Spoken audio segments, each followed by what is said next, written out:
So ಅದೇನು ring ಕೊಡ್ಬೇಕಂತ ಅನಿಸ್ತು ನಿಮಗೆ?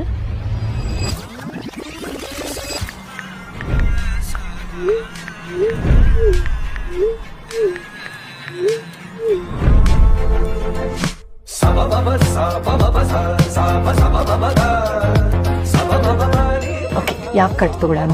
ಅಂದ್ರೆ ಕಟ್ ಅಂದ್ರೆ ಮೈ ಗಾಡ್ ವೆನ್ನು ಕುಷನ್ ಕಟ್ ಇದೆ, ಪ್ರಿನ್ಸಸ್ ಕಟ್ ಇದೆ, ಎಮ್ರಲ್ಡ್ ಕಟ್ ಇದೆ, ಬ್ಯಾಗೆಟ್ಸ್ ಇದೆ. ಸಾಕು ಅದಕ್ಕೆ ನಿನ್ನ ಕರ್ಕೊಂಡು ಬಂದಿರೋದು. ನಾನೇ ಡಿಸೈಡ್ ಮಾಡ್ತೀನಿ. ಚೆನ್ನಾಗಿದೆ. 1 to 3 ಕ್ಯಾರೆಟ್ ಸಾಲ್ಟೇರ್ ರಿಂಗ್ ತರ್ತೀರಾ? ಯಾಕೆ 5 ಕ್ಯಾರೆಟ್ ಇದೆ ನೋಡಿ. ಸೊ ಅದೇನು ರಿಂಗ್ ಕೊಡ್ಬೇಕಂತ ಅನಿಸ್ತು ನಿಮಗೆ? ಅವಳನ್ನ ಮೀಟ್ ಮಾಡಿ 3 ವರ್ಷ ಆಯ್ತಲ್ಲ, ಅದಕ್ಕೆ ಈ ಸಲ ಏನಾದ್ರು ಚೆನ್ನಾಗಿರೋದು ಕೊಡೋಣ ಅಂತ. Good. Oh wow, these are really pretty. Which one do you like, Vinu? No, a pair cut ತೋರಿಸಿ.